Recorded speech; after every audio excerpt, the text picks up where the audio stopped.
Hello, good evening, and welcome to the second Now Debate of this week.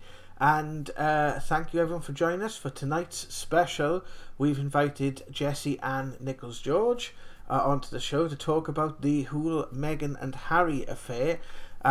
Jessie and sorry, I'll get your name right in a second.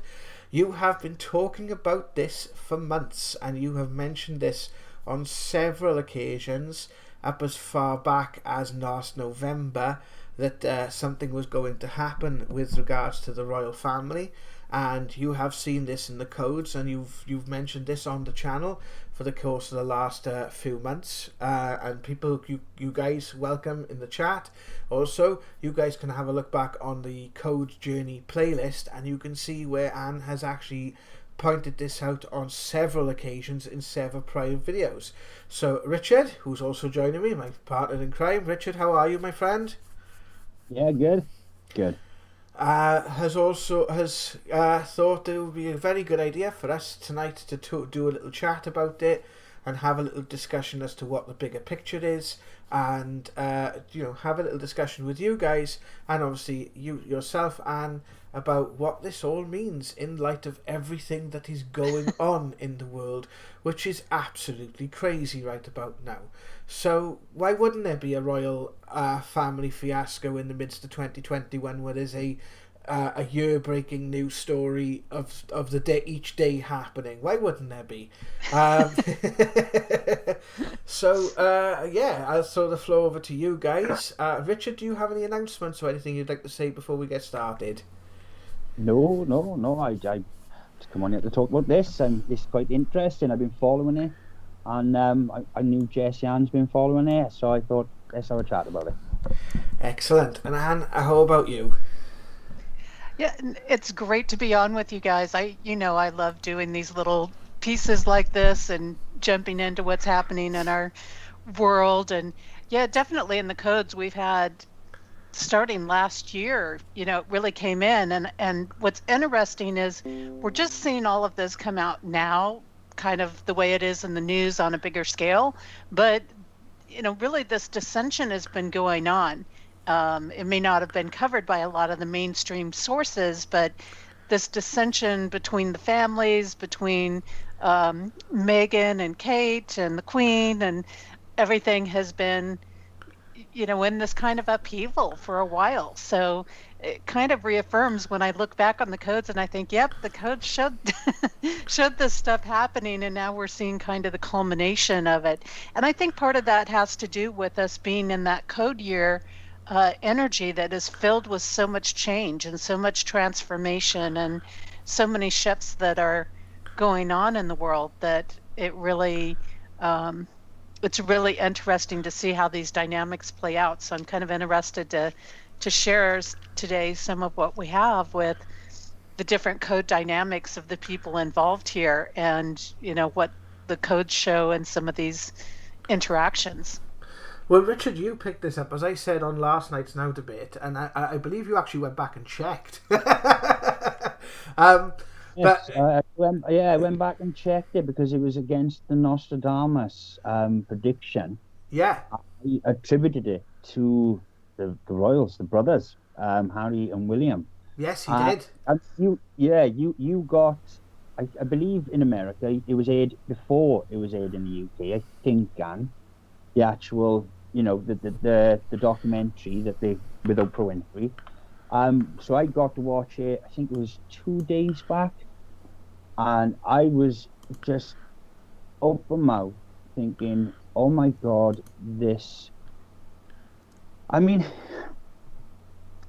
for them to come out the way they did, and the way the race card has been thrown out there, and Harry sort of backing it up, them not bringing the person's name forward,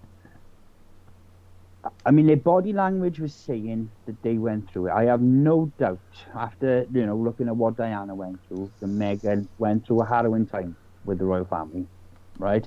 Being cooped up in that palace, like they said, they took their passport, their car keys, and everything else.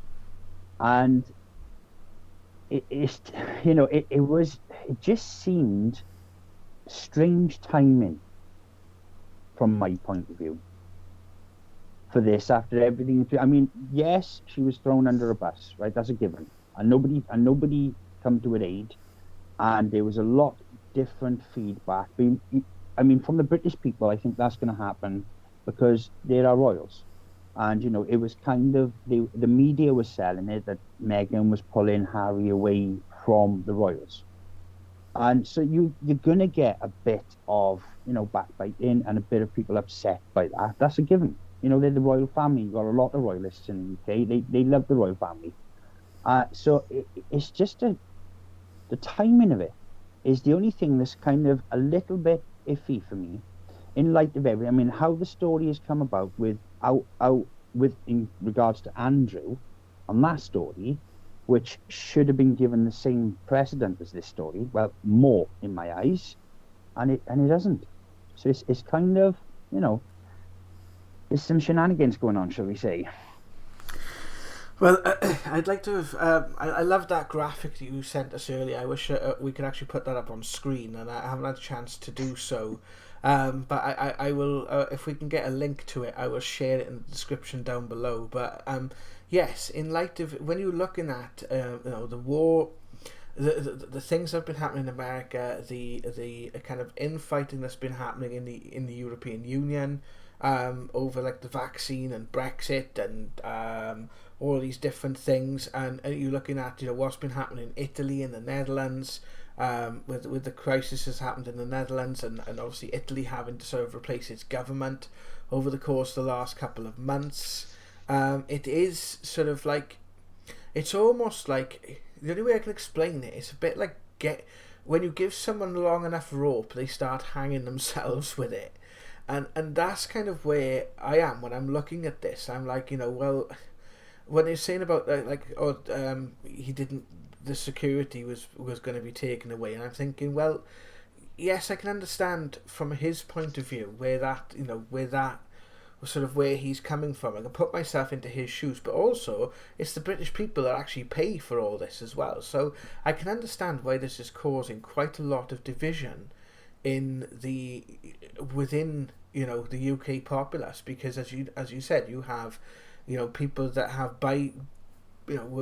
polarizing views when it comes to the royal family. To be honest with you, I kind of didn't appreciate the dynamics of it, and I know this might sound a bit silly, but until I watched the Netflix series The Crown, and I know that's dramatized history, and again, even it can be as true to real life events as you can make it. But when something is dramatized, there's always an element of creative freedom within that, and creative exploration of how you explore the characters that are being represented on screen.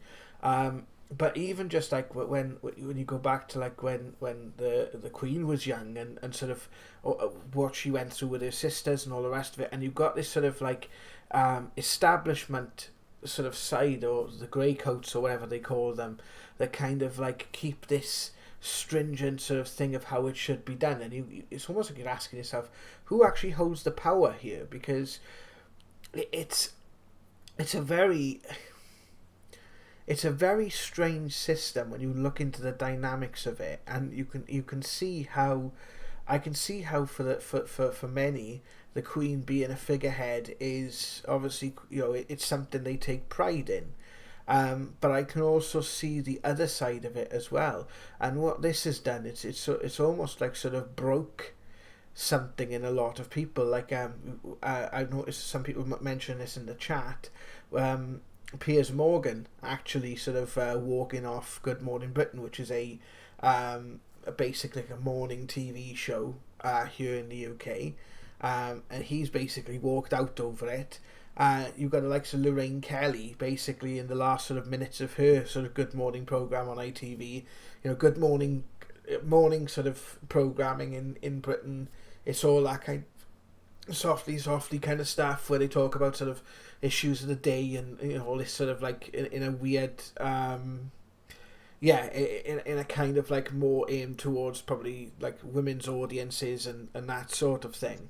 But even like Lorraine Kelly, who's been on ITV television for donkey's years, literally in the dying moments of the show on Tuesday, had to get in that last minute sort of dig, saying, well, hang on a second, what about this affair with Prince Andrew and Jeffrey Epstein and all the rest of it. So I can see where this is causing a lot of polarization, and it's causing a lot of people to have very strong opinions on sort of different sides of this argument. Well, I think that one of the key players in all of this is definitely Meghan Markle. And when you look at the way she's kind of played this, and I look at her codes and I see what's going on, and she's one of those people that has these good codes that she could be working with, but she's harnessing the distortion side of the codes. And that is never going to weigh out very favorably. I mean, you look at this, and what did she do? She marries into this family. Okay, she's already got her own career, her own money. She knows how the publicity works. She knows how the press works. She already knew all of this going into the royal family, and you don't marry into a royal family and not have a clue that there's some sort of protocols to be followed and some sort of guidelines and things like that. Now, maybe she didn't get all the training ahead of time, but that aside, when you look at how she's approached this whole thing all the way through, this aspect, she's always been trying to hold power, and her codes show that she wants to be the leader. She wants to be the one that's in charge of things. She is a person that is wanting success, but she wants it handed to her. She really kind of has the princess attitude, the proverbial princess attitude of things. And she's jealous of anybody else who has success or power. She's got these jealousy pieces in her codes. And when it comes to relationships in particular, she's going to be the one in charge. She's going to be the one controlling things. She's going to be the one telling other people what to do. And you could see this even in the little snippets that were shared on the interview of her with Oprah, that, Harry basically didn't have a voice for himself in this interview. And when you look at this, you can only see the actual whole interview if you pay for it. So things have always been about money. What has she always thrown a fit about?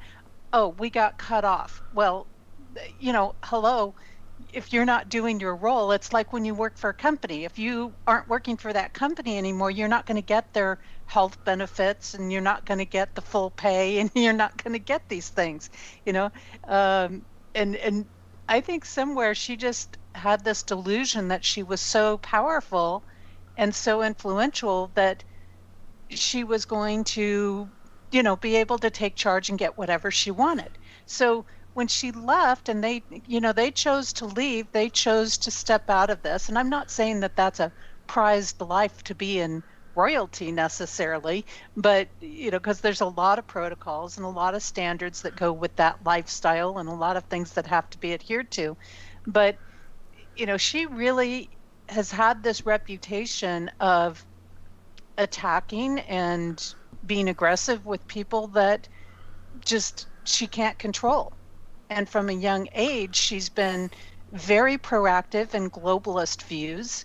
So when you start to put these pieces together, I mean, it's really interesting to see the dynamic there. Mm-hmm. And she's got a lot of influence over Harry. When I look at the codes between her and Harry, there's a lot of influence there. There's a lot of connection there. And she's got a lot of controversy with both Kate and the Queen in her codes. And so there's naturally going to be upheaval. And I think it's, in some ways there's been this power struggle going on here, which the codes have alluded to. And she's doing everything she can to have power and influence over one of the only people that she can in this family, which is Harry. And that's been very, very hard on Harry. Well, I think being an extrovert, I mean, as you can imagine, because that's how she, comes across, and being in within the royal palace, I should imagine is quite like swamping. You know what I mean? It's quite smothering, if you like. And the way I looked at it with the interview, I think she thought it was going to be the princess. It's going to be. She had the freedom to do whatever she wanted. She would have had an entourage of bodyguards, and it clearly wasn't the case. I mean, I think when I looked at the interview when she said she was at her worst, and Harry had a choice to make, that he had to either protect his wife and his kid, or and leave the royal family or not. I mean, that is a big choice. I think going into a family like that, from what I've seen of it, I mean, they don't do anything. They don't clean up after themselves. They don't have any of them sort of responsibilities. I mean, you see it in the royals, and they have footmen, and they have these people who like take their jewelry off, and they put their clothes away, and they arrange this, and they arrange. I mean, the Queen, she didn't have a proper education because it was deemed unnecessary. With the king, they didn't tell him he was dying of cancer because they didn't want it to, because he's a symbol. And I think she had absolutely not a jar of clue that when she married into that family, what it really meant, and how restricting and how difficult it was going to be. And yeah, I think she is. It does come across that she is quite money orientated, but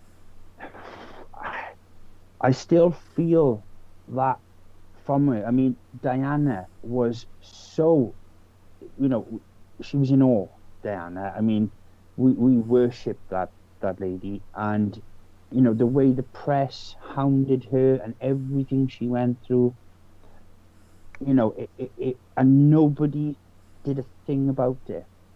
Because it was popularizing the royals, when really, us in this country, we have no. It was so divided.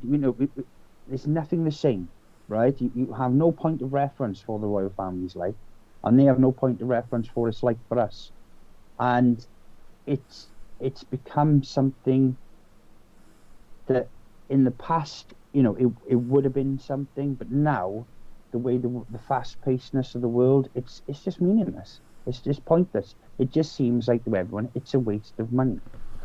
And it's, and this is the type of thing. I mean, the way they've taken this on compared to what they did with Andrew, that there's something in. Where the news was saying worst crisis to hit the royal family in 80 years, and yet the most prolific paedophile that has come to light in the modern world has, I mean, a real tie with a member of the royal family, and that's just been brushed under the carpet. Well, it's kind of a mixed thing, and we could be even seeing some interaction there. I mean, I have no doubt, because I know you never fully know something until you get on the inside of it. You're never going to get the whole story, which to a certain extent was the case. And but I think that Meghan has really played things up in a way that people can't see. She went after the race card. She went to Oprah, out of all people, and this was a whole marketing scheme. The way she brought this out was a whole marketing scheme. She got paid a gigantic amount of money from Oprah for this interview, and you can't access the full interview without paying for it. So she's collecting royalties off of every view on this interview. Is that? And I think the full 3 hours is available in the UK, so you actually got to pay for it all in the US then, have you? Yeah, you can't access the whole thing. All you can get is little news snippets of it. And only through some sort of paid service, whether it's, AT&T or whether it's Hulu, you can only get it through the paid options, Right. the full interview. And she's making money off of all of this, as well as, and it's been marketed in a very specific way. It's hitting the same issues that we have coming up in our society, which is using the race card, using this divide, conquer and divide kind of tactic in there. And, I don't think that Meghan is all bad, but she certainly has these pieces in there that are about control. There's certainly, she wants the attention. She wants to be the center of attention. We know that the royal family, as much as people might love them, have some very dark secrets there, and some very dark corners there. That is going to be true of anybody who is in that kind of status in the world.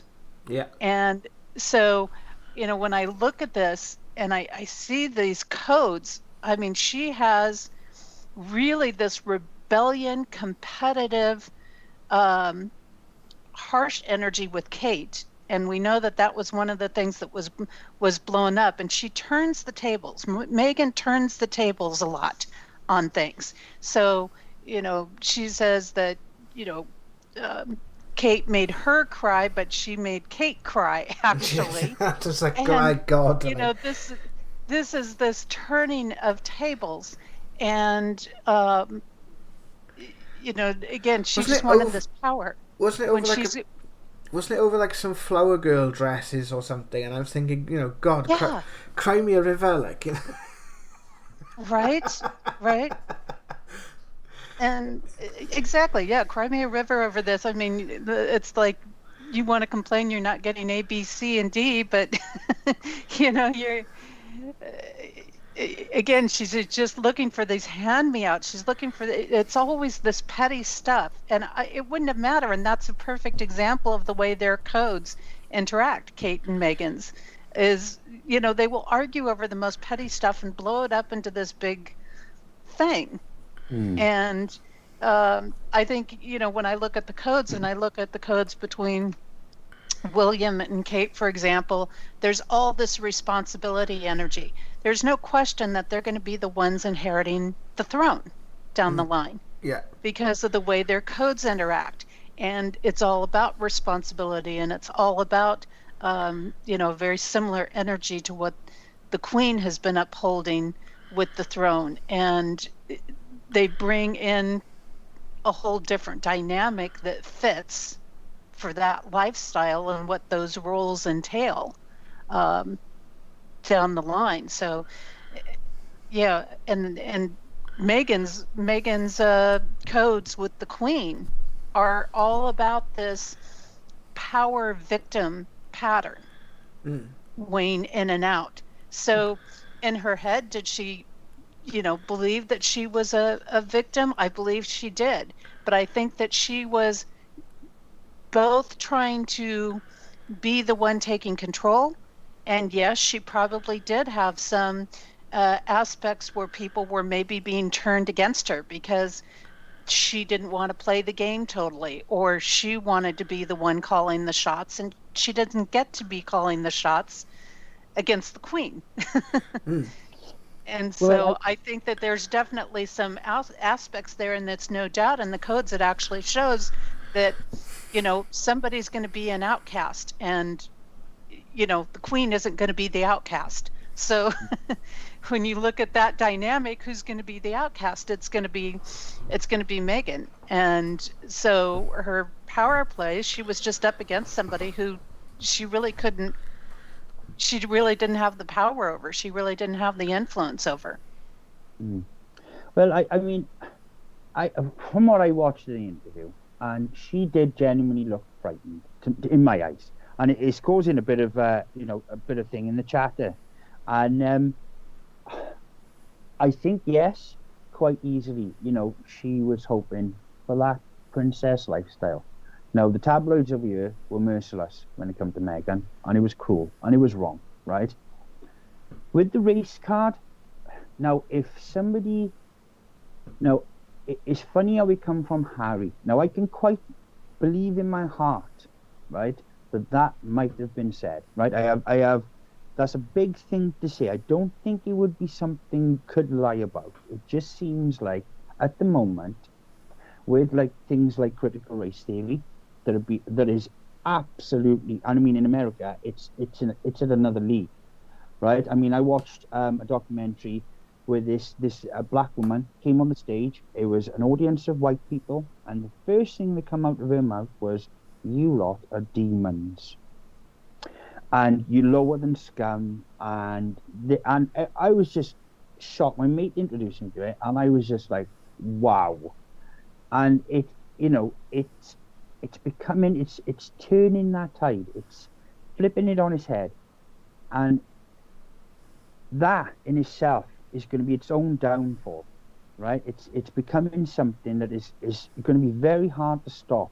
It was in the past, racism was taken to an extreme, and it was only through people, coming together and and rallying to stop this and protesting, that it's become a lot different now. But it's going the other way now, and they're taking it the other way because they want to create divide. And this is what this has done. This has added another log to that fire. And I think personally, she had the shock of her life. I mean, when she said she didn't know how to curtsy. Now, we had to meet Prince Charles because we got flooded. And they were like, you've got to bow, and Emma had to curtsy. And Emma was looking at me. I was like, oh, well, I think this is how you curtsy, like this. And it's the ridiculousness of it. It's a facade. It's so.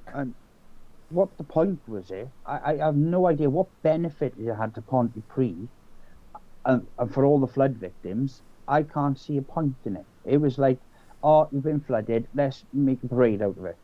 And it's the same thing with the royals. It's a facade. It's just for tourism. That's what it looks like to us. It's just there for the tourists to come over and go, oh, look, it's the Queen. And I think she, and you could see with Harry, I think he's struggling, Harry.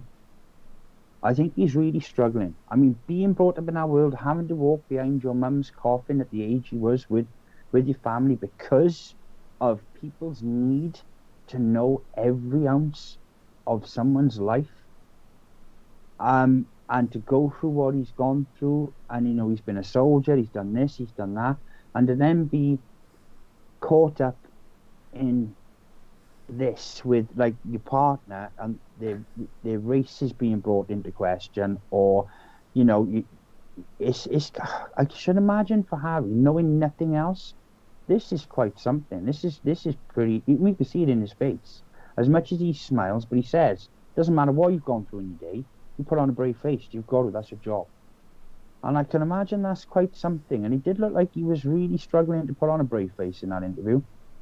So I think this has been a bit of an arse kicking for everything he's been through. And, for a kid, growing up with everything he did, I mean, I'd give it to anyone to try that job. Do you know what I mean? Yeah. To see the world with the eyes he sees the world in. Well, and playing off of that, Richard, really, Harry, in connection with his mom, Diana, had an unconditional, soulful relationship with her. And that same dynamic is weaved in the codes in his relationship with Meghan. So their private life, not their outer life, well, actually in both, they have a very solid partnership. They're on a united front together, and they're going to show that to the public. And then on the inner world, he feels this unconditional love there, as does she. So they feel that there is this true soul relationship. So I do believe that, they're working in there. And that is something that is not going to be able to be divided. That is not something that's going to be able to be torn apart, even by the Queen. And I think the Queen has kind of come to realize that. What has been the hardest for Harry, I would say, is the challenge between his brother William and between Kate, because he tends to keep a very close relationship with both of them. Both of them, he feels this strength, this power. He feels a freedom around Kate. So that is the tough relationship piece for him to not have really actively in his life. When it comes to the Queen, his relationship with the Queen, we see through the code patterns that he actually that he will either have to break through from the royalty lifestyle, which is what we're kind of seeing right now, or he will break down from it. And I think that that's where it also moved him closer to Meghan, because he was put in that precipice, I would say, probably by the Queen, that either you break down, you give in to us, or you have to break away. And this is an ending point. And they had that ending point in the codes. That relationship, it was only a matter of time before it became an end. And I think there's probably many points along the way that I think that he probably blames the Queen for Diana's death. I think there's a connection in that as well. There was a lot to be learned. But what we're seeing now as a result, the more he completes his relationship with the Queen, the more that he transcends into who he's supposed to be.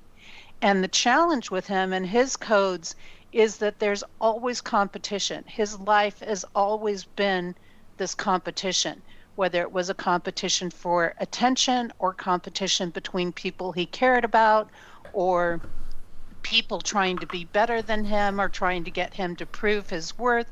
There's always been this competition energy. That is just part naturally of his codes. And he wants to be peaceful in some ways, but he's always struggled with the material world.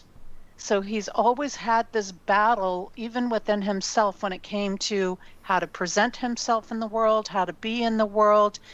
There's always been a challenge. Do I give in to the material side of life and go into just, being all about the money and all of that? Or do I hold strong to my spirit? And every time he holds strong to his spirit, then he runs into other challenges. So this life, he's really, through his codes, being forced into, do I go with God and the divine, or do I go with, something opposite of that? I mean, he's the problem is, you've got things like when he was younger, and he was young, and he was a very young man when he did this, but he wore a Nazi uniform to a party. Now, at the time, they said he did it because of the royal family ties. But is that going to come up next? And how is that going to fit? And, if it does come out, because I've only seen 2 hours, I could only watch 2 hours of it on ITV. So I didn't know. I've seen clips, and I thought, I didn't watch that, so there may be another hour that I have. So, it's what's next? Is it?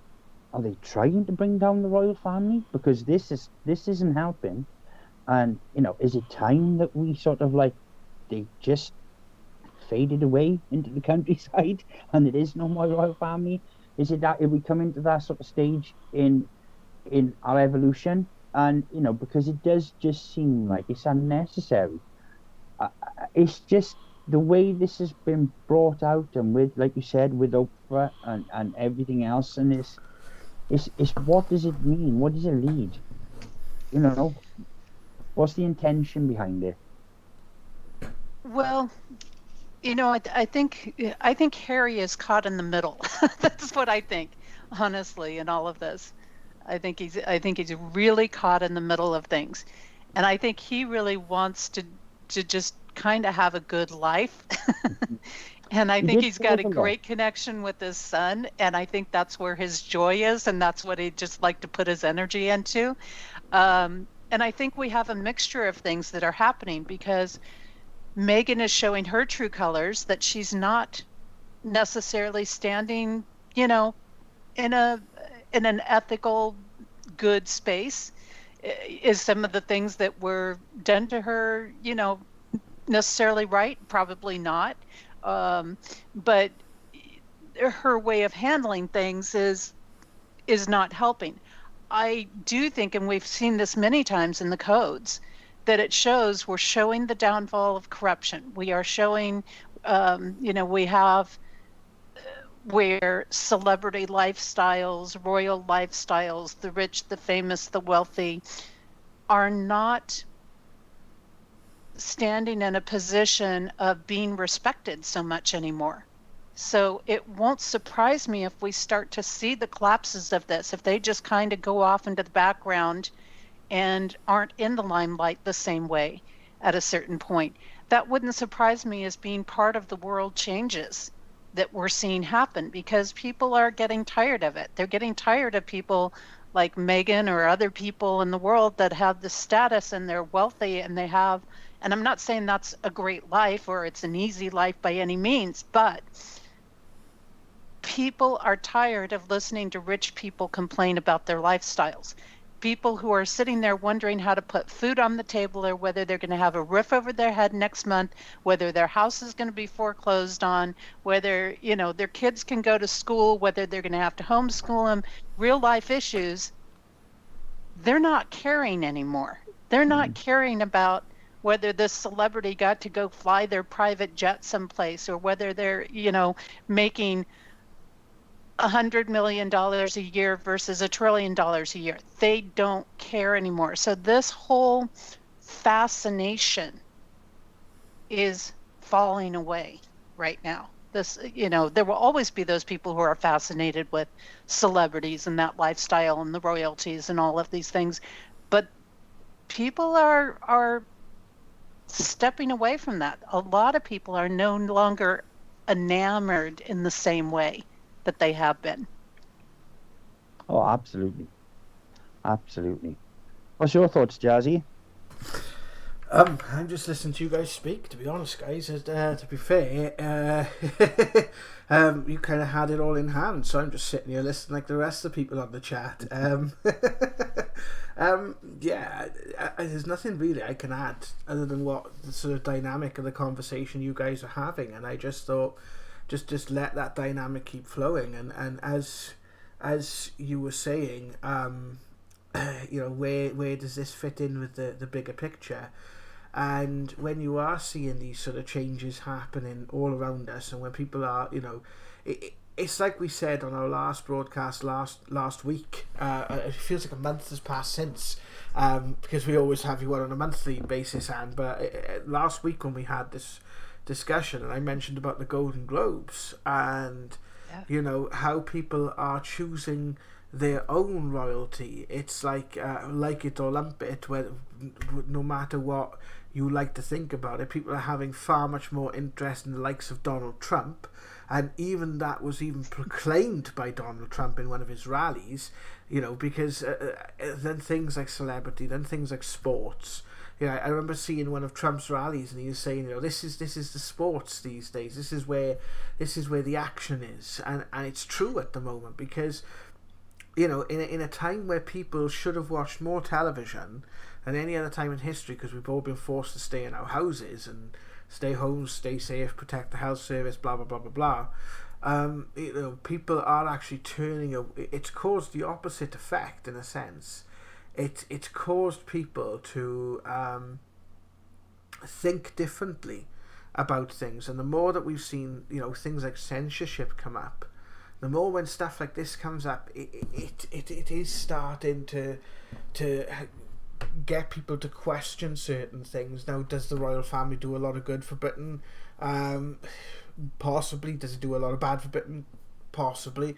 You know, this is the thing, and this is what I feel in this is like, I've just noticed someone say on the chat about, you know, well, why are we caring about them anyway? They're all reptiles. Well, regardless of whether there is a sort of reptilian connection with the royal family or anything like that, which, you know, we have had different things about. We have done shows and we've talked about that connection with people in the world and connection with ETs and different things like that.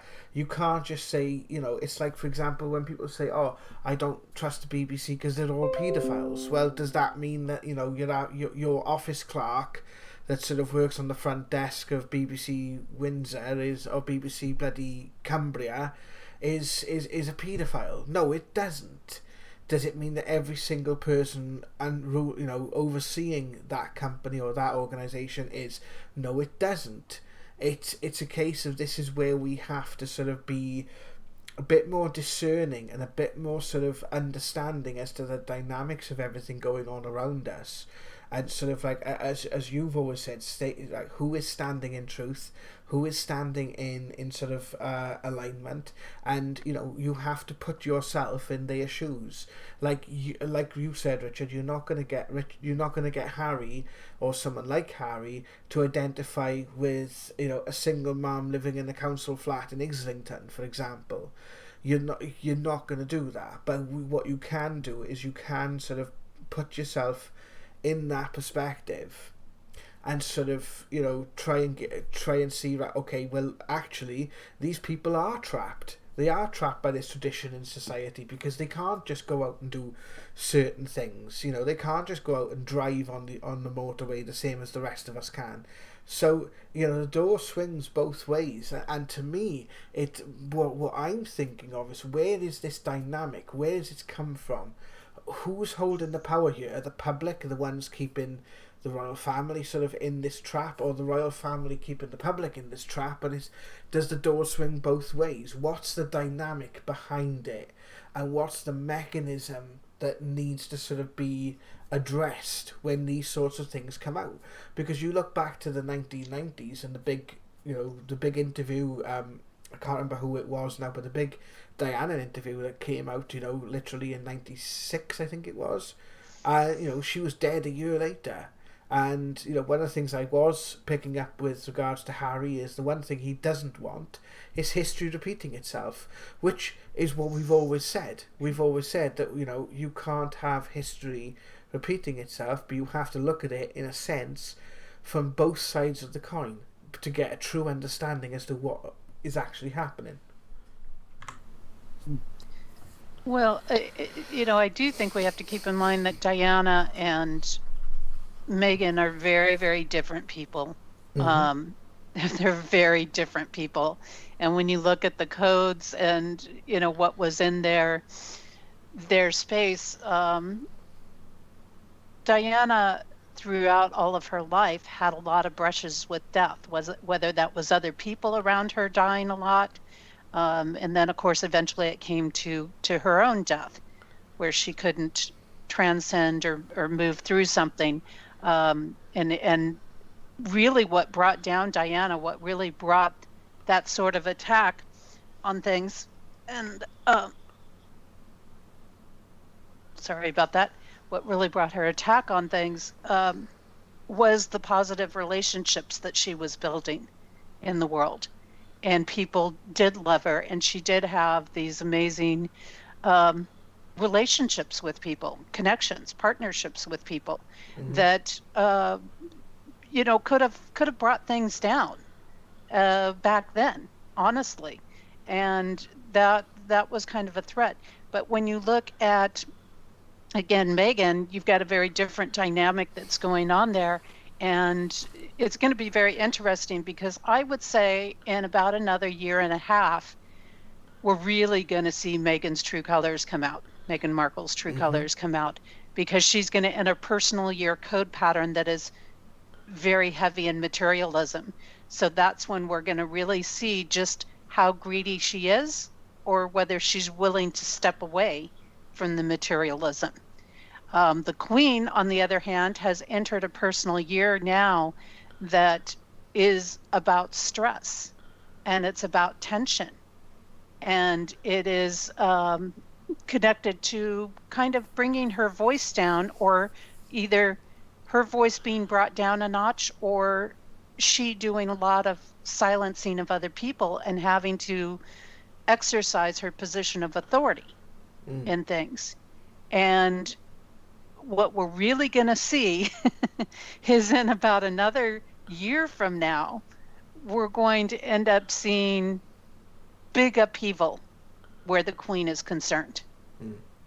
Big unexpected upheaval. People aren't going to see it coming, and it's not going to be anything that anybody could be prepared for. And the drama and everything's going to accelerate. And when I look at where Meghan's codes are going to be at that time, or just in a year and a half from now, and where the Queen's codes are going to be, it's pretty clear where the drama is going to come from. It's pretty darn clear where it's going to come from. So this is just the beginning, I think, of a battle. And as you mentioned at the beginning of the show, what does this offer? This offers a couple of things. They really don't want Meghan speaking out. I don't think that Meghan is going to be under attack. However, her relationship with Harry, their connection overall, does bring up an assassination energy. So there's no question that he is probably being triggered by some fears that are going on. And yet I would say that the assassinations or the attack type of energy that would come at them would not be just at Meghan, but it will be at them as a couple. Just to clarify, because we have spoke about this before, when you say assassination energy, you're not necessarily meaning an assassination attempt. It can be assassination of character. It can be there's quite a lot that comes in with that assassination energy, isn't it? Because I know we went through this last October, where you said there was a lot of September, October, where you said there's a lot of assassination energy around Trump and around the election, and we definitely saw that play out, because it was a lot of to me, from what you've described before, and correct me if I'm wrong, it reminds me of that Limp Bizkit song. It's all about the he said, she said bullshit kind of thing. And am I right when it comes to that? Is my understanding right with that, Anne? Yeah, absolutely. It can be either a literal assassination attempt, or it can be a proverbial one, or, as you mentioned, that comes through verbal attacks, media attacks, creating challenges, questioning things that they're doing. Criticism could come up. There could be a variety of forms, criticizing even their lifestyle, their choices, or things like that, their connection. And there's no doubt that people may try to separate the two. There may be things that come up that try to separate the two, which I think we've already seen. And this is the dynamic that is just simply there in their relationship. The thing is there is also a success energy in that pattern. So anytime that they experience success as a couple, they're going to go under attack. They're going to be attacked. And that is, that's just part of that dynamic that's in there. And I think that Harry too is going to come under the spotlight in about a year and a half or so, with his own personal code energies that are going to open the door to in some ways he's going to have to choose. In some ways he's going to have to choose what direction he's going to go. And it's not necessarily a choice between Meghan and the royal family even. It's going to be a bigger choice. It's going to be about nourishing corruption or fighting corruption in the world. And he'll probably never, when I look at the codes, he'll probably never call out Meghan, but, but he is going to have to address some of that. And he's going to have to realize that even though they have this beautiful connection with each other, that um, she's not as innocent as she seems. So can I ask a question? Oh, go on, Rich. I was going to ask a question, but if you want to come in with a point. Go and ask the question. I'll go with him. Well, no, because if you go first, because my question is going to take the conversation in a slightly different direction. So if you want to sort of just elaborate on that, and then I'll come back to my question. Well, if you think about the fact that how his father was portrayed because of the way he treated his mother.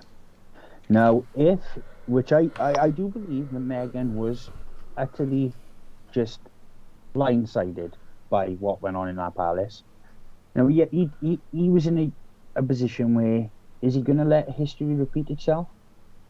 Which you can clearly see, he said, and I believe he thought that. No, he didn't want to, he's very much, he interacts with the public. When you see him on these things, these outings, he does kind of get involved, like his mum did.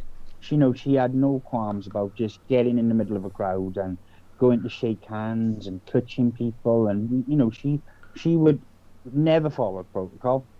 And I think that's kind of something. But I do wonder if they have advisors. Now, I've seen this on the show. If you watch the show The Crown, they have advisors. And these seem to be the same bellends that advise our government. And, they're the same mindset, right? Which, like our government have just done, have given our NHS a 1% pay rise and given themselves a 13% pay rise for being absolutely shit. Now, we've all had to accept that. That's the government, right? We can all moan about it on social media and everything else. We all have divided opinions on it. But it's the same mindset. It's the same upbringing. All these people come from the same backgrounds. They're all part of the same clique. And they're giving this royal family, right? Well, they're telling this royal family what they can say because they have a press. Now, we were witness to this, me and them, when we met Prince Charles. They asked us our opinion. We give it. And it was the complete opposite was aired. And the royal press, we had to speak to one particular member of the royal press, and he give the story to the other press members. And I was thinking, that is an extreme and quite sinister level of control. Now, the information that comes out of that palace comes through them. It's not, the Queen doesn't, she doesn't click on her TikTok video or go on YouTube or go on Facebook Messenger and go, right, you lot. You know what I mean? I'm not bloody having it, but she gets someone. I want to see the Queen on TikTok. I know. I think I'm going to see if we can get it on the note a bit. I'll extend the. If Her Majesty the Queen wants to come on the note a bit and have a chat with us. I'll have a chat with her. I've got no problem. Me neither. But you can I'll imagine. Be respectful. Yeah, of course it will. I put on my ears and graces. The information comes from her to someone else, then it's interpreted. So that's across the board, right? That's a given. And so, is that? I really do wonder about this with these people, because if you look at our financial system, we have JP Morgans that govern where money is spent in the UK. You have bankers, and we all know about bankers, surely. And you have all these advisors who have these nefarious interests that are really the ones that we find the information out from. So, I mean, it kind of does. I hate the fact that I don't want to set my intention on what I hear that they do and they are. I mean, when it comes to Andrew, oh my God, lock him up. Do you know what I mean? Lock him up and throw away that key, right? It's ridiculous. I mean, the interview we did is just, how people just went, oh, well, I don't know. I mean, why the police wasn't involved. And I just read the other day that the Queen cannot be charged with a crime. No, right? She can't. And anybody in her presence cannot be arrested. and anybody like it's in her circle. Now that's a bit crazy, right? So that's why Andrew is just sitting there going, "I don't sweat." And but I mean, it kind of does make you wonder though, is if we are being told something completely different, and they are really genuinely trapped within that system, and they, because you can see it, you can, if you watch the show The Crown, and what I've seen of interviews and what I've read, and when you see the Queen, and if you look at everything about her life, the King, her father, her education, what she's allowed to do, what she's not allowed to do, when she danced in the film with I think it was from Zimbabwe, the president of Zimbabwe, they were like, "Oh my God, you can't do that. She's the Queen," and she was like, "Well, no, I'm gonna create something, and create a stir. I want to be remembered because her mum was like that." So, I hate just judging by that, but yeah, I think this is going to be such a snowball, and it's just we have to watch and see. Which leads me on to my question, which is why I asked you to go first. Obviously, like you said about the arrest and that's everything, everything in the UK law is governed by the Crown. If you go to court, you have the symbolism of the Crown. If your forestry commission, your police, your anything governmental is always done on behalf of the Queen and the Crown.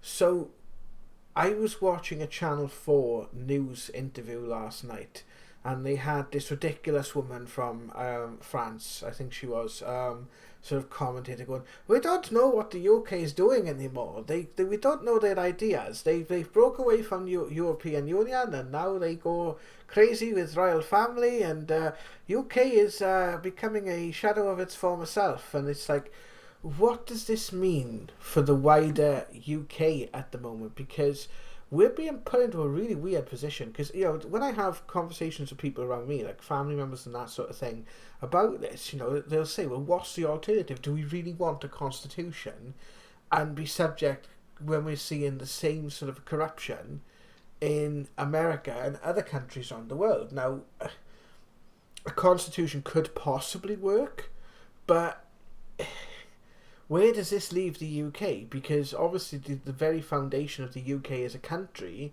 is always wrapped around the royal family. It is as much as people like it or lump it, it is a central part of the operational governance of the UK as a country.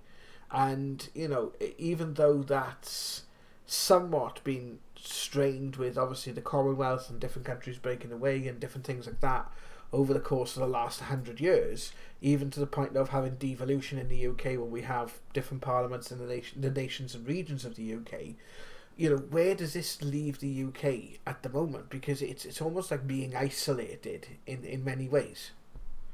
And our leadership is, well, it's pants. They haven't got a backbone between them.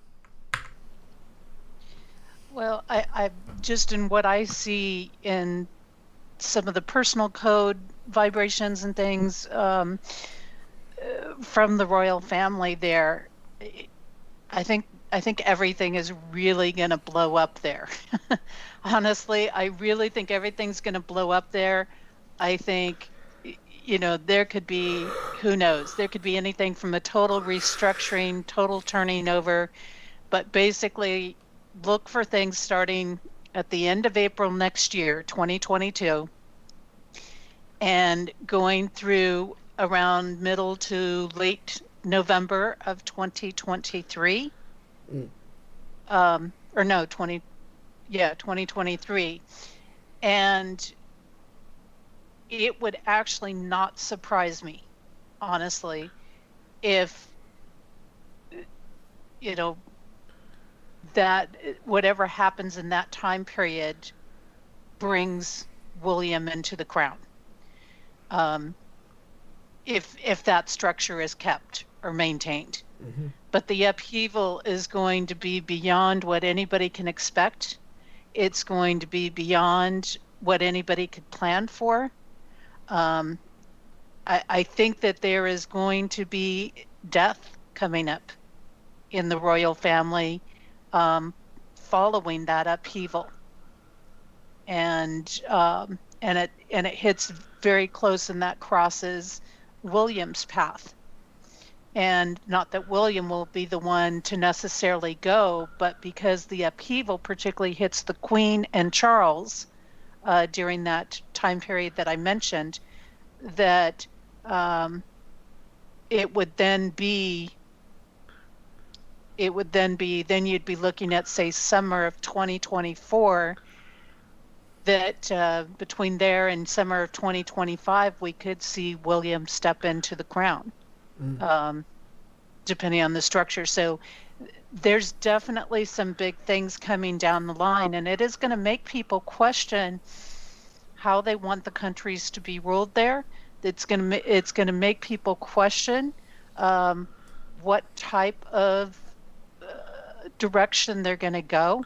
I mean, it's just going to, from what I can see, there's a good chance it's going to blow up over there. Thanks, Ab. You're going to be wishing you could go back to COVID days. Right. Does the code say anything about somebody kicking Matt Hancock in the balls, Sam? Because if it does, I really need them. Because Please, that man, every time... Yeah, please there be a Cantona. Yeah, they can't. No, seriously.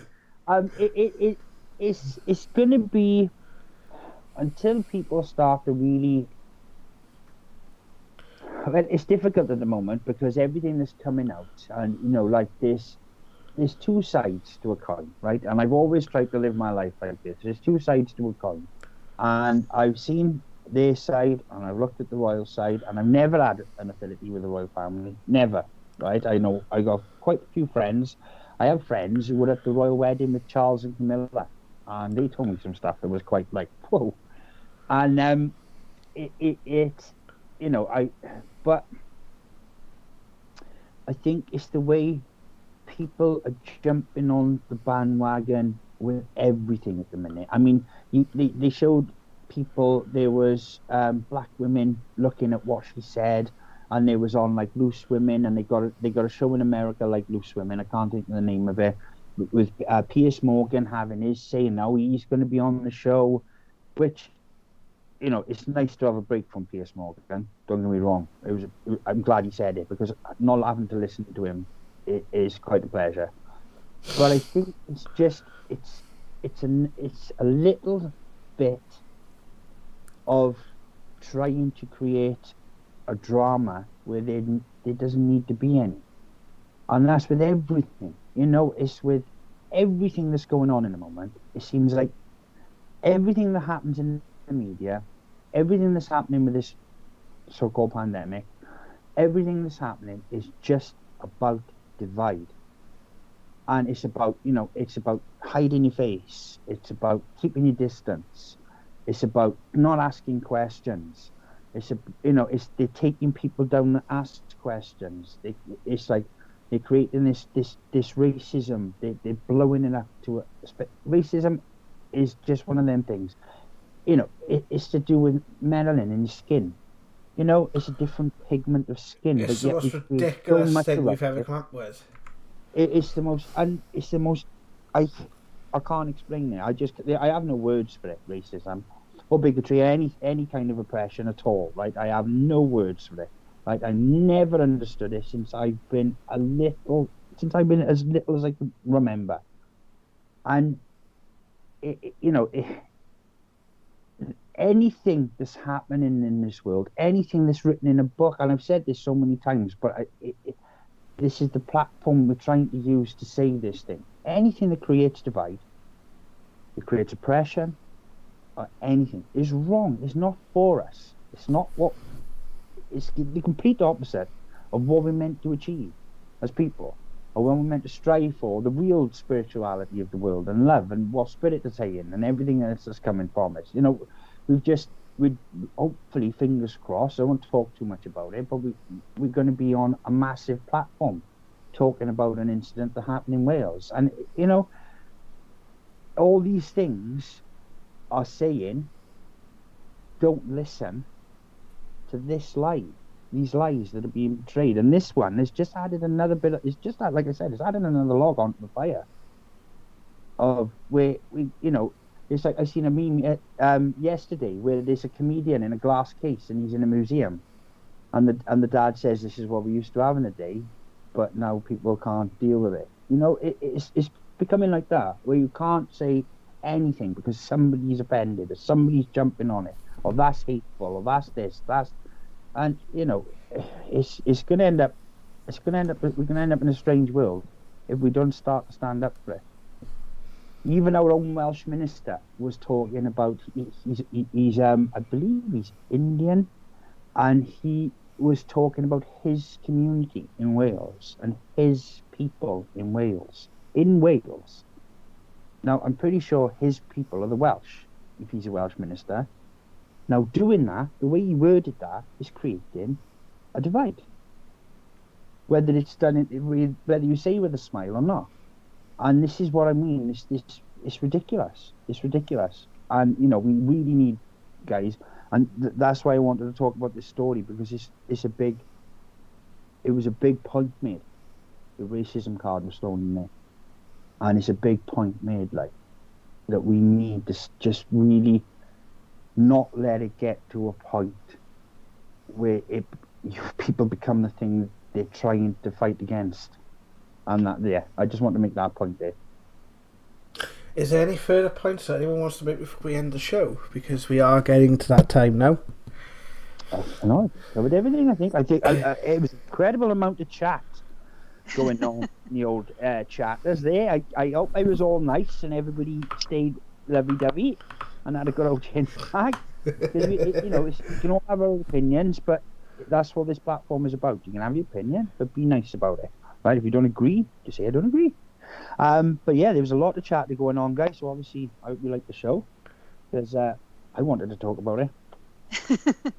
Well, and I think that a big key in this is, as you mentioned, Richard, we have to watch out for these things, like when the racism card gets thrown in.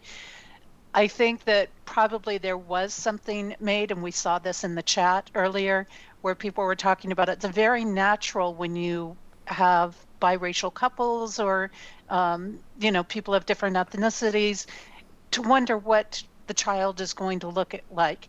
And again, knowing the different code dynamics, I can see where something was then taken that maybe wasn't said in ill intent. Maybe it was, maybe it wasn't. But either way, whether it was or wasn't, it then was taken and used in this marketing sense. And we're going to have to watch it and say yes, because we're going to have to come together, and we don't have a lot of time left in this world to start coming together as a human race, as a collective, compassionate race with each other. And yet we've also got to watch, I would say again, where these things are getting blown out of proportion. And as you've mentioned it several times in different shows, Richard, there's always two sides to the same coin. And there are so many layers when you start getting into the royal family and what can come up and what's there. And I do believe that there's some mixed things happening. As you say, that you've got that whole team of people that are doing damage control, so to say. It's just like another point that was brought up was like, oh, how awful Charles and the Queen were because they wouldn't talk to Harry for a week or 2 weeks or whatever afterwards. Well, there was no doubt that there was a certain amount of running interference in there. And things while they were trying to sort out what to do, what the plan, all different types of aspects going on in there. But I also see with all of the exposure that's going to be coming into the royal family and has been coming into the royal family through various people in it, that this is something that they will actually give a little leeway to let Meghan get her spotlight and her time in a sense, because it will be a cover and a deflection from other things that are going on. And I think that, it's kind of like, okay, yeah, look at the Meghan drama, which is what the meme was about. Look at the Meghan drama and don't look at what's going on over here. And then at the same time, Yes, it's absolutely. leading Meghan into this false sense of security because she's starting to think, oh, look at the power and the influence I have from doing this. And then it's also going to set her up to become probably the scapegoat for other things. So here again, I mean, she has the ability to be a beautiful and a powerful influence in the world. So I just wish that she could step out of her ego and step out of the distortions of her energy and use it wisely instead of using it the way that she's using it. And if she could step into her true leadership energy instead of the power and the control side, that would benefit her a lot more. So there's a lot of components that I see here, but I do think we're going to see this huge blow up in the royal family coming up, again, another year and a half, 2-year time frame. And there's going to be a lot going down over there, and they're not going to be able to cover things up, and they're not going to be able to just brush things under the carpet. And so, I'm glad that this was a topic we could come on and talk about, and I'm glad so many people are here listening, and as you say, having cordial discussions and debates in the chat room. That's the part of the show. Yeah, Just remember to stay I'm glad I civil. could come on and share as well with these insights and share some other layers to what's going that you're not going to see in the media. Yeah. Well, I would just like to say to that point, Dan, right? Because I think he brought it up. Now, if that was said to him that, I wonder what color the baby's skin's going to be. Now, should that be said? Absolutely friggin' not. Right? Did that need to be said? No. Could it have been dealt with in-house? Yes. Did Harry have the right to say, ooh, whoa? Would that have set alarm bells off in myself? Absolutely. But did it need to, in the light of everything that's going on, like I said, with critical race theory and things like that in the world, did it need to be aired on telly? I'm not sure. Because to me, it just incites hatred. Where you can't combat hate with hate. The only way you can combat these things is by showing a different side, by throwing love at it. You've tried hate, and that just ends up in war. And you can only make people can only change their opinions. And me and Jazzy went through this a couple of months back with somebody we were trying to help, and you can only set the example. But yeah, I mean, as no, I don't believe, if that was said, which I don't think Harry would have made it up. If it was said in a different context, and that's happened, that's wrong. But it could have been dealt with differently, because I just feel that it is adding to hate, and it's just creating more of a divide. I just wanted to make that point. Well, guys, Thanks, thanks for this conversation, and you're going to be joining us in a couple of weeks to do the April, May, and June. Is it co-predictions? Am I right there? Absolutely, and I'm already kind of working on some notes for that and taking a look at it, because we're definitely going to have some bigger world influences that are going to be shifting during those 3 months and opening up some other things. Richard's like, oh no, don't tell me that. Let me get out the censored the bells and but it's we got some big shifts kind of happening, and some things that are going to be opening up. It's gonna be interesting, and very much looking forward to having you back on in a couple of weeks' time on the first week of April. And thank you for coming on short notice tonight to have this discussion with us, because I hope that people have benefited from having this discussion, and if it has helped, please share it with your friends and and see what they think of it as well. You can also follow us on TikTok, Instagram, Facebook, BitChute, and I am going to be doing a new graphic for the Now Debate. Hopefully by next week we'll have all the social medias there. So we're on TikTok, Facebook, Instagram, and BitChute under Paranormal Now, or Paranormal Now Investigations when it comes to BitChute. And Twitter, we're under Paranormal Now JW for myself, and Paranormal Now RO for Richard Oliver. Also, you can find Jessie Ann on her 2 YouTube channels, which are Connecting Codes and Jessie Ann Nichols George. Please correct me if I am wrong there, Ann. And also, you can pick up a copy of Anne's book, The Code Journey, which I'm sure she will show you right now, which is everyone's got a copy to hand. Just because you mentioned it and said I'll show you. This is a brilliant book. It was a day-by-day breakdown of each day as through the different disciplines that Anne does. When she does the code reading, she takes into account 50 different disciplines, including things like astrology, numerology, and different patterns, divination, etc., etc. There's so much of it. One day you might have to. One day we'll.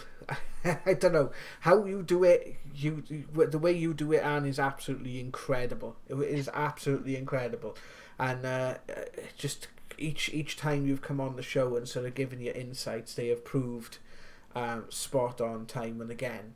Maybe in not the way that we thought would happen, but it's definitely happened in ways that we can definitely interpret with the shifts and the different things going on in the world at the moment. So any final thoughts, guys, before we finish up tonight's show?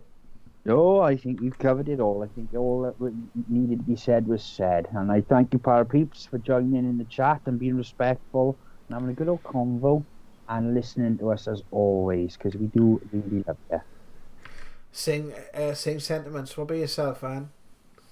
Yep, absolutely. I really appreciate you guys inviting me on to do this, because I love delving into these things and sharing what I can about them. And no, it's been great. I just love watching how the audience is growing here, and that the Parapeeps are growing and how they're interacting. And it's such a great community that you're developing here and opening up. And it's always a pleasure to come on and be on a show with you guys.